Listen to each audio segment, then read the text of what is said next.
Hello and welcome to the Kinda Queer Podcast, a podcast hosted by a couple of kinda queer folks. My name is Ryan and I am a cis pansexual man. And my name is Zach, and I'm a cis bisexual man. Thank you so much for joining me today, Zach. The first question I have for you is, of course, how or when did you know that you identified as bisexual?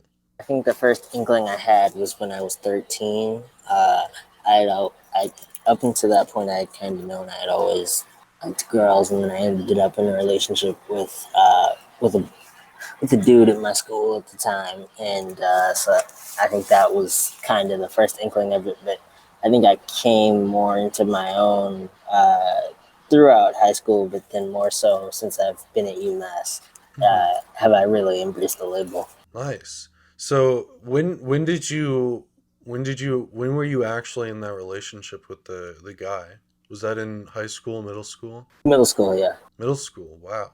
See, I feel like most of the time from like what I've heard talking to other people, just kind of in general, queer people don't really tend to be in like open relationships until later in their life. Oh, it was it sorry, it was a we weren't necessarily open in a Hmm. sense. Like that's the thing. Like no one even knew we were together. We just like yeah, it was chill.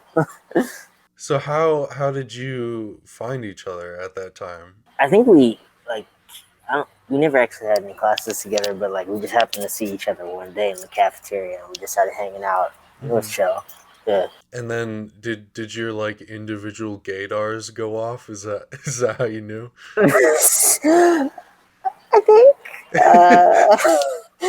I think. I mean, yeah, yeah. It was definitely.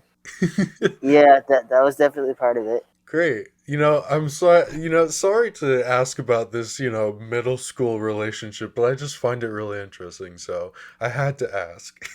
No, I understand. I understand. And I'm actually gonna.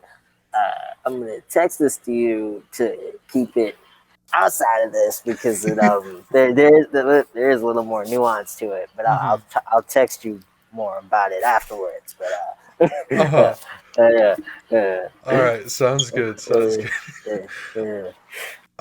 So you said that you kind of came into it more. So that started in middle school.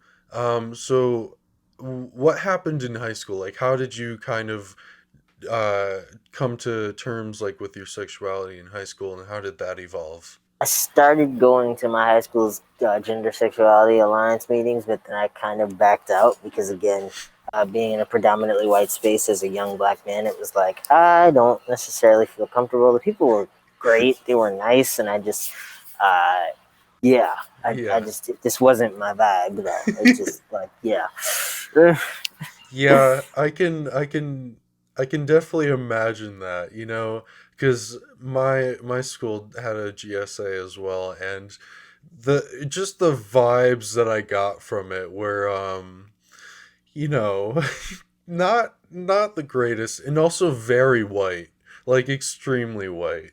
right, yeah, and it was one of those things where it was yeah, I didn't like I said, they were great people. I just never really felt the most comfortable. So I was like, no, I'm good. Yeah. So I think earlier you said that you went to school in a predominantly white community. Is that what you said? Yes, I did. So I just want to ask, how was that for you? Because I'm just you're white. I'm just the regular old white guy. So I don't really know much about it, but I certainly want to know about it. Uh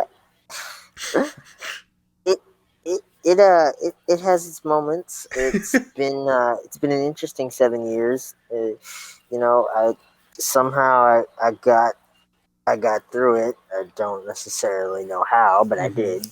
I mean, you know, there were definitely some instances where it was like, do I actually belong here, or am I just here just cause I like, just cause. Mm-hmm. And it's one of those things where my mother and I have always, or my mother mostly has always talked about how it's like, oh yeah, no, we don't actually live here. We just sleep here because we don't really know anybody. And it's like, Mhm. yeah, but yeah, no, that's true. We don't actually live here.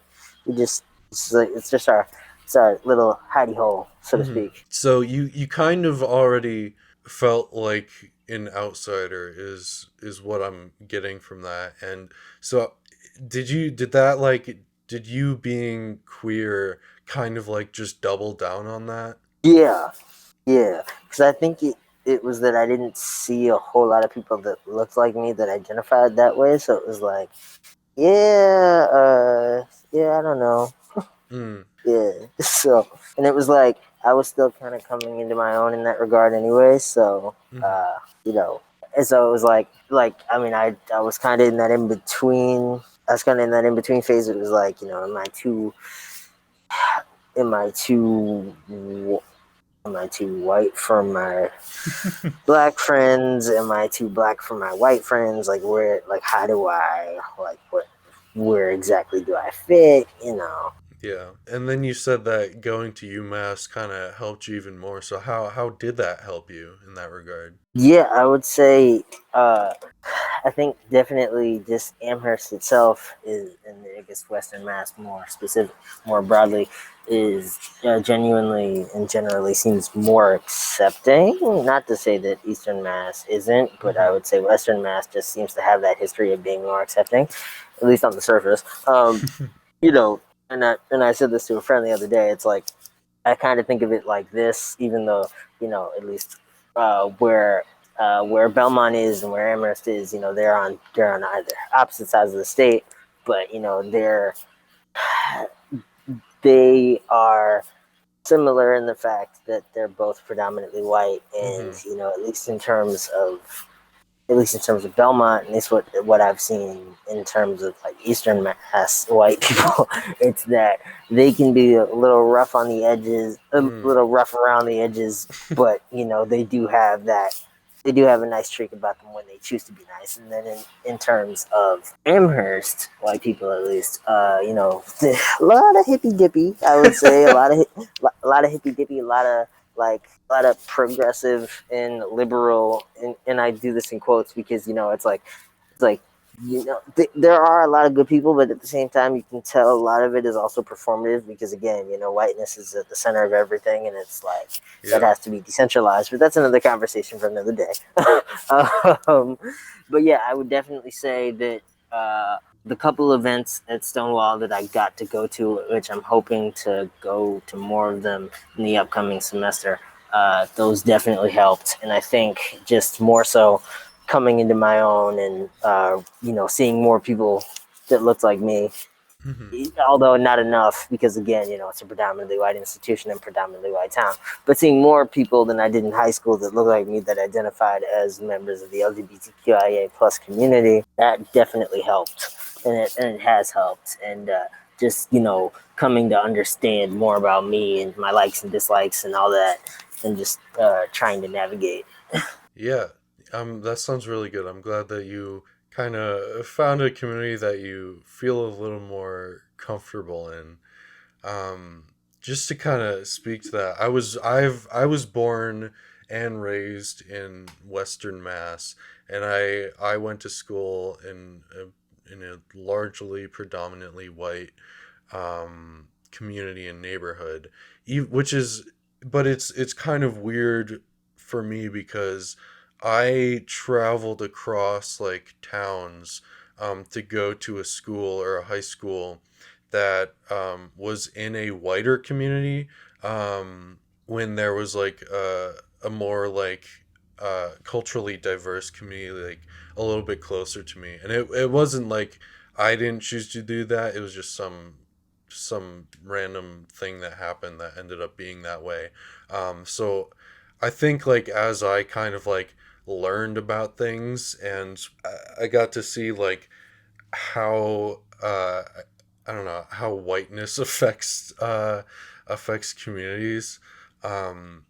I definitely start to notice like more and more things that I could definitely see would be I don't know. It would just make people who weren't white uncomfortable in that community, and I've talked to like some of the people who aren't white in that community that went to school with me, and they definitely shared some of those feelings. Yeah, and I would say even sometimes in those spaces, it's difficult because again, it is a predominantly white space, and like I I wasn't sure what exactly I'd be walking into, so I didn't know if I would get just the stereotypical, you know, I didn't know if I would be surrounded by the stereotypical white LGBTQIA plus folks who are like, they're like, oh, here's this, and this, and then just flood me with information and not give me a chance to actually just come and do it on my own. Hmm. But at least from what I've seen thus far, at least like I said in terms of Stonewall, that everybody seems chill, at least in terms of the staff members, and like I'm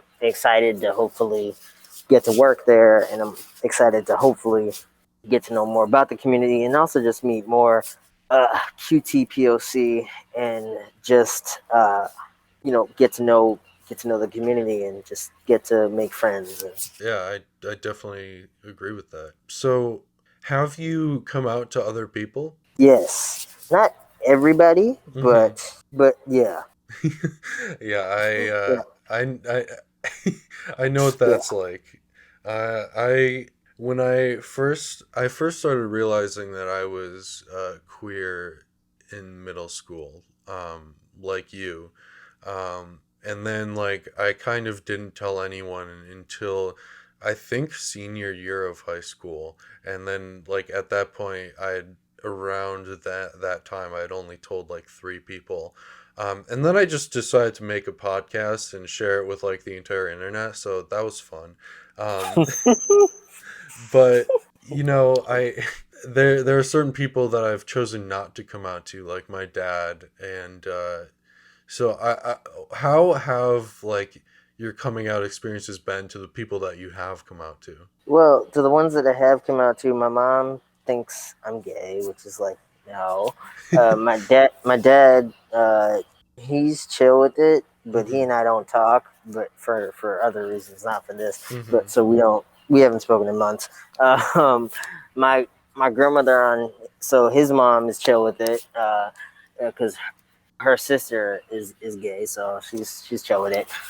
And we also have other LGBTQIA plus members on that side, or family members on that side. Hmm.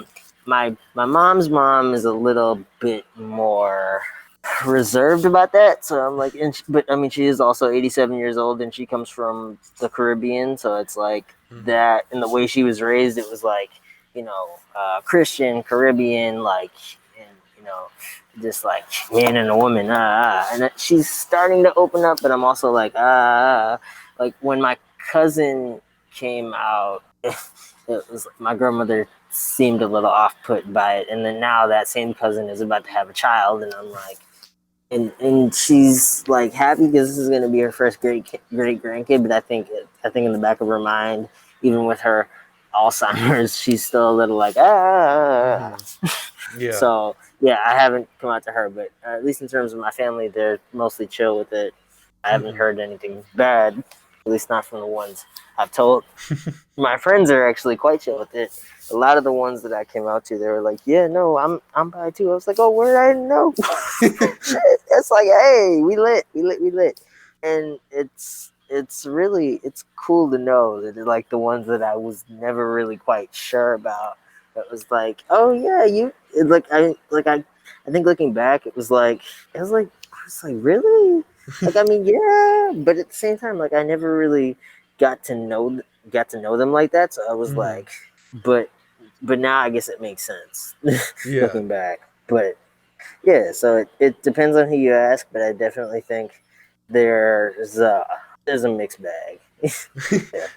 Yeah, well, at least I think it's definitely great that at least seemingly most of your family is okay with it, and they're accepting of it, and a lot of your friends are too, which is always a good thing. It's always nice to just have people that you can like talk to about these things, and like they're okay with it and they accept it. I know for a long time, like I just kind of avoided any conversations that like dealt with talking about it because I didn't want to like accidentally like out myself or say something that would potentially like be construed as me being queer. And so like even though like some of my friends were queer, I just didn't even talk to them about it or like tell them that I was. So I don't know, that was interesting. Right, yeah, and then it goes back into that whole idea of like what what is it about me, like what is that space looking like, how do I carve out my own space and say fuck the haters without sacrificing my own sense of identity and all that. So Mhm. it's definitely a tightrope to walk. And what I will say about that is I guess the first person I really and truly did come out to wasn't even a member of my family. It was somebody I was in a rap with my freshman year, and come to find out sophomore year that she told the other members of my rap, and it was Mm. like, oh, she did, just she didn't tell me that. And but the friend that told me that she had said something Mhm. was like, oh yeah, no, we were all pissed at her, like we told her it wasn't any of our business. And it was like, yeah, I was like, okay, that's great.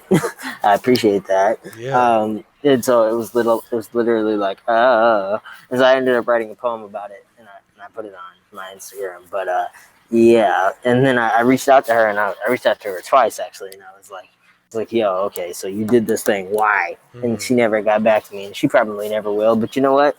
At this point, it's like, it's whatever. Yeah. A little word of advice to like anyone in general, even if you are queer, if someone like specifically like makes it a point to tell you that they are queer or gay or bi or whatever, don't tell anyone else about it because if they're telling you like in a one-to-one conversation or even like to a group of like friends who they seemingly trust, chances are they're just trying to confide in you and they don't really want that spread around. It's none of your business to share this aspect of this person. Right. And I almost wanted to really, I wanted to tell her that, and I wanted to tell her that in more harsh words. But obviously, like I said, as a young black man, I am not afforded that luxury. So I kept it as PG-13 as possible. But I was really gonna go off on her. But I was like, you know what? It's not worth it. Yeah. It's not worth me potentially getting kicked out over something that literally at the end of the day is not going to have any real effect on her. It Hmm. just, it is what it is. And Yeah. I mean, she was already in trouble for something else that she did, but so I was like, that's punishment enough. Yeah. Yeah. I mean, you mentioned like before like trying to like find a way to like just ignore and block out the haters, and that's I feel like that's something that typically you kind of start to get better at as you get older. I know that I certainly have like if I walk down the street and I'm like called the F word, I would just be like, okay. But that's the thing. It's like, how do you even know? Like, unless you just, I mean, but like, it's like you don't even know unless the person dresses a certain way. But even that, it's Mhm. like why? Like you, like just leave them alone. Like, what's wrong with you? I know, yeah. It's like just, it's weird. Yeah. People are weird. I agree. I was talking to one of my friends the other day who is gay, and he told me about how one time he was going like he was just like taking a like a trail, like a biking trail, and he was it was randomly just some person who passed him, some guy called him the F word, and I was like, what? And like that was just like so surprising to me. And like he said that like he was wearing his cheerleading shirt or uniform or like a shirt that like signified that he was like on the cheerleading team. But Hmm. that doesn't the thing is you can't like things like that don't tell you that a person is gay. Clothing isn't inherently gay or masculine or feminine. It's whatever you want it to be. Exactly, and people just don't seem to get that. Yeah. But you know, What you gonna do? Yeah. Um, so this is usually always a fun question, and I kind of hope that you have a good answer, but if you don't, that's fine. Are there any like childhood moments or memories or things that you can think of that may have been a sign that you were queer? Yeah, you remember how I told you that I was gonna text you after because yeah, that is yeah, Uh-huh. for sure. And it's not that I don't mind telling you. It's just that telling the world is not necessarily something I'm comfortable doing at the moment. So, Uh-huh. yeah, I could definitely think of a few. Mm-hmm. Yeah. Um, do you have any examples that you would be comfortable sharing? Like from like examples that I think of are just like, you like maybe you had a crush on like some guy in a TV show or a cartoon or something like that. Did I? I think. Honestly, it's been so long since I've had to think about it. Like I mean, I think Mm-hmm. I can't sit.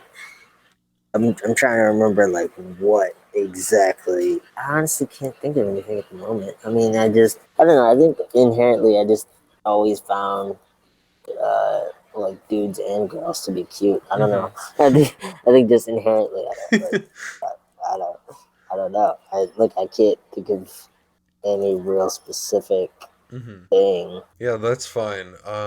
You know what? I've shared this before on the podcast, but I'm gonna reiterate it so you can hear about it because um, it's definitely kind of weird. So when I was younger, I was given like cowboy boots, and the cowboy boots aren't inherently gay because I mean a lot of racist people wear cowboy boots, I imagine. But I got handed down cowboy boots, and I really like I was obsessed with them, and so like one of the best pictures I have of me like during my childhood was me in just my cowboy boots and underwear, just standing on the kitchen counter, like hand on my hip, like doing a sassy pose, like with my tongue sticking out. And I don't know, that's just something that sticks with me, you know? See, now I'm like, you're gonna have to find that photo and send that my way. That's if funny. if I find it, I will be sure to send it to you. That's hilarious. So yeah, that was a fun moment in my life. So I guess to transition here, before when we were talking before doing the podcast, you said that you like listening to queer musicians. Can you give some examples of those of like musicians or bands that you like to listen to? The top three that I can think of are Little Nas X, Elton John, and Queen. Although Mm-hmm. I know at least, oh, and Prince. Yeah, Mm-hmm. those are the ones that I can think of off the top. Can you, and this is, just because it's kind of topical when we're recording this, can you please just, if the audience doesn't know somehow, can you please explain the Lil Nas X situation right now? Which part? You mean from the beginning, or you mean? Like the Montero thing right now. Oh, so yeah, I can do that. At least to the best of my knowledge, it's that white male Christians. Well, I guess let me back that up. Straight white male Christians are, and I guess straight white Christians in general, but I guess more specifically, it seems like straight white male Christians, and but also some black people are pissed that he. In his new video for Montero, or as it's known, "Call Me by Your Name," that he that he that he slid down a pole into hell and gave a lap dance to Satan. So, Yeah. uh, you know, I honestly I think that it's so great. First of all, I loved the music video just in general and the music itself. I thought it was great. it was amazing. It was like that was probably one of the best visual representations of anything I've ever seen. And I was like, Like word. Yeah, and I think the best part about it is just the fact that like all these straight white Christians that are getting so upset about this are are just falling into what he wants. The whole point is that like people made him and a lot of gay people feel bad about who they were and that like they were going to hell because they're gay. And now like all of these people are just playing into that. Right. And it's like dun dun dun irony. Yes, Like definitely. y'all are just so stupid.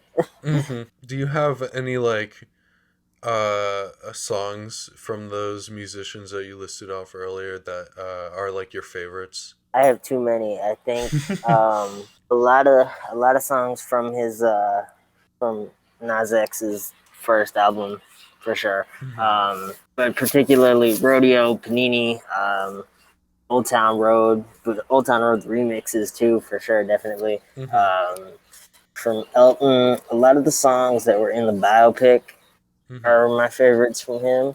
Uh, Queen, Bohemian Rhapsody, Somebody to Love. Somebody to Love is like one of my all-time favorites. As Mhm. much as it gets me in my feels, I love that song. It's a great song. But yeah, yeah. So Queen, Bohemian Rhapsody, Somebody to Love. Like there are at least two or three more I can't think of at the moment, but and then yeah, there are a lot. I'd have to like make up a list. So do you is there like a specific thing that you like in their music or in music in general that just kind of like I don't know, really makes you want to listen to it? I think just the way it encompasses and embodies how it makes how easily I can relate to it. Yeah, I definitely think that music and media just in general that you can relate to is always the type of stuff that you're going to be like attracted to and that you're going to follow more often. And I think one thing that I just particularly like about music is that it can just be it can be so real and so personal and so emotional in just like 2 minutes, and it's not even visual, it's just it's just hearing it that can give you all those feelings. Mm-hmm. When did you or how did you start to like gain interest in these musicians and music in general? From a very young age, I'd probably say at least since I was maybe six, maybe earlier. Hmm. Michael Jackson was one of my first loves, as problematic as he is. But yeah, I would definitely say from a very young age, music has always been my comfort. Yeah, so what are there any like other interests or art that really I don't know like inspires you or you just like really like to partake in like consuming Poetry, poetry? poetry, poetry. Hanging out with people can't really do that much because of COVID. Hmm. Just being with people. Uh, watching TV. I binge watch a shit ton of Netflix and just TV in general. Hmm. Reading. I haven't done a whole lot of reading as of late, but reading When did you get into poetry? freshman year. Freshman year after the rash of hate crimes that happened on campus and Hmm. lack the lack of accountability from the university. Yeah. It was an outlet just to be able to just get away from it all. Yeah, I think that's really cool. You told me that you're part of the program that connects queer people across Western Mass. Are you talking about Stonewall? No, actually, this is something that was created by somebody outside of UMass, actually, and Hmm. it was them and actually like I think four or five other people. They got together and they were like, "Yeah, let's have this thing where we just bring together a whole bunch of people that identify, and let's just connect them because I think it serves sort of like socialization, but also like friendships, anything Hmm. else. Uh, you know, Honestly, that sounds really cool. I think it's a really good thing to like be able to be part of something that helps connect people, especially when it can like connect people who maybe a lot of the time don't feel like there are others like them. Yeah, for sure. And it's one of those things where it's like, considering all the isolation and crap that we're dealing with right now, it's definitely something that's needed more than not. Yeah, for sure. So it's like a mentor mentee thing. So it's like I'm a Hmm. mentor, so I have to check up my mentee every 6 months. It seems like so. Well, once or twice every 6 months from now until I think the end of the year. So it's so far so good. Yeah, that sounds cool. And one of the final questions that I planned ahead of time to ask you is just how like college and adulthood has affected your queerness at all. It's definitely helped me to come into my own, and it's definitely made things much easier than it would if if say I wasn't Mm-hmm. like if I wasn't here, because originally I was thinking about going out of state, but then if I go far enough, I'm still gonna be in the state, but I'm not gonna be close enough to my family that I'll have that Yeah. level of freedom. It's definitely helped me to, like I said, come into my own and recognize adulthood while also understanding more about me and just like trying to find community. Yeah, I definitely agree with you. I think just kind of like getting into like college and just kind of like coming into adulthood kind of makes you uh it makes you more confident about yourself a lot of times because you start to become more independent and you start to do things more on your own and you start to realize about like what things matter to you and what values you hold and a lot of time that's just helpful. For sure. And it's one of those things that it's necessary to understand that uh, at the end of the day, there's no one way to go about it. So I mean, you do what you want and the way you want it, and as long as it's not hurting anybody, that's all that matters. And so Yes. and yeah, Yeah, I definitely agree with you on that. There's not a single like way that you have to do things ever. Um, there's so many different ways that you can go about approaching things, and um, I think that's kind of comforting because a lot of times you don't have to follow a strict thing, and you don't have to be sure that you're doing things or one correct thing all the time. right. And I think it's one of those things that where you recognize that at the end of the day, it's like you choose to go out into the world how you choose to do so, and as long as you're doing what makes you happy, that's all that matters, Hmm. right? And there's no rule book, there's no handbook for it. So yeah.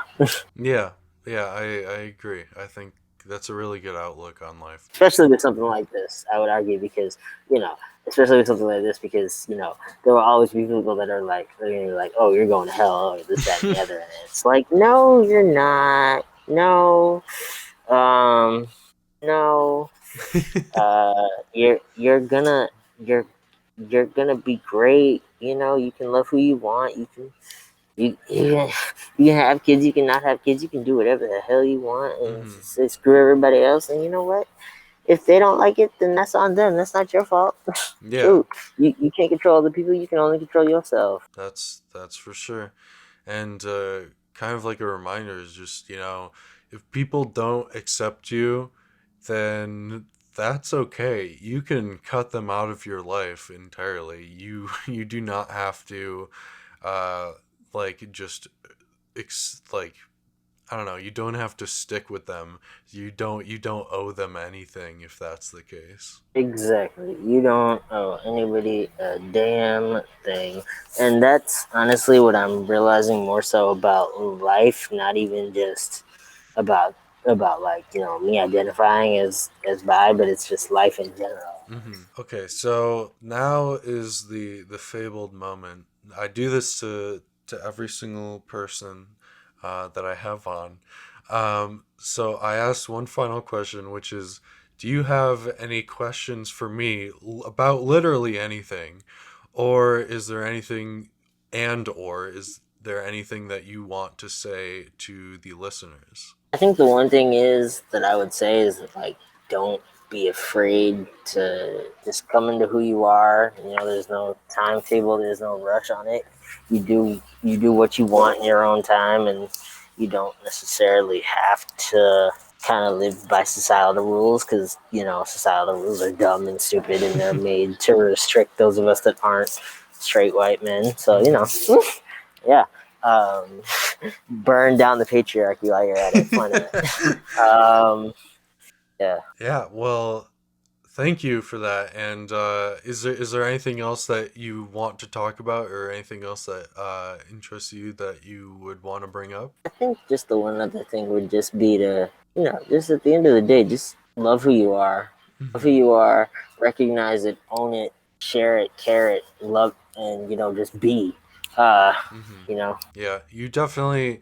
The thing is, a lot of the times you don't feel this way, but you definitely do deserve the love and the self love, and you deserve to be who you are. And I think that's something that a lot of people have a hard time realizing, but it's definitely true. right. And, it's obviously much easier said than done in, considering the world we live in, and how we operate within it. And and I can't even imagine, you know, like, even, like, I know my experience as a cis bi male is much, much different than, anyone else's experience. Or, well, I can't even compare, but, like, I know my experience is different from anyone else's. So Hmm. it's one of those things that at the end of the day, I know my story is going to be unique just as everyone else's is. And, and I also know I'm not a monolith. So, everyone's going to have their own story, and they should feel comfortable enough to recognize and understand that that story is their own, and they do with it what they want. Yeah. Well, thank you so much for joining me today, Zach. It was great, and I had a wonderful time talking to you and getting to know you a little bit more. Thank you so much for having me. Yeah, of course. And thank you, uh, audience, for listening and for all of the support on this podcast. I guess this has been the Kind of Queer podcast, hosted by a couple of kind of queer folks.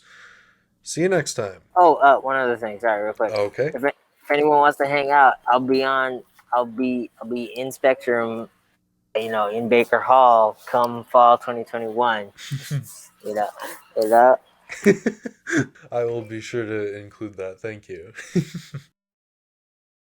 Is there anything else that you want to talk about, or anything else that interests you that you would want to bring up? And just I guess.